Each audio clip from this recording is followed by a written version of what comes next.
Hi guys, welcome to our channel Revathi పిల్ల. So first of all అందరికీ happy Varalakshmi వ్రత శుభాకాంక్షలు.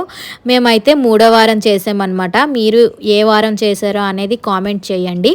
సో ఇయర్ ఫెస్టివల్ చాలా స్పెషల్ అనమాట మాకు, ఎందుకంటే మా అక్క వాళ్ళ హస్బెండ్ మా హస్బెండ్ కూడా ఉన్నారు. అందుకని కొంచెం స్పెషల్గా చేసుకున్నాము ఈ సంవత్సరం అనేది.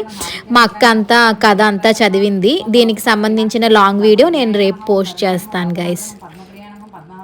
पद्माक्षाय नमः पद्मसौन्दर्याय नमः पद्मोद्भवाय रमाय नमः ओम पद्ममालाधराय नमः देव्याय नमः पद्मिन्याय नमः पद्मगन्धिन्याय नमः पुण्यगन्धाय नमः सुप्रसन्नाय नमः ओम प्रसादाभिमुख्याय नमः प्रभयाय नमः चन्द्रवदनाय नमः चन्द्राय नमः ओम चन्द्रसहोदर्याय नमः चतुर्भुजाय नमः चन्द्ररूपाय नमः इंदिराय नमः ओम इंदुशेतलाय नमः आह्लादजनन्याय नमः पुष्ट्याय नमः शिवाय नमः शिवकत्याय नमः ओम सत्याय नमः विमलाय नमः विश्वजनन्याय नमः. సో చెప్పాను కదా, ఈ ఇయర్ చాలా స్పెషల్గా చేసుకున్నాము అని చెప్పేసి. యాక్చువల్లీ లాంగ్ వీడియో అయితే ఇప్పుడే పోస్ట్ చేద్దాం అనుకున్నాను, బట్ నాకు అంత టైం కుదరట్లేదు అనమాట. చాలా పని ఉంది. సో అంతే అనమాట. ఈ వీడియో రేపు ఈవినింగ్ మాత్రం కంపల్సరీ పోస్ట్ చేస్తాను, తప్పకుండా చూడండి. That's for today's mini vlog. ఈ వీడియో కనుక మీకు నచ్చినట్లయితే please like, share, comment, subscribe to my channel. మా అమ్మవారు ఎట్లా అనిపించిందో కామెంట్ చేయండి.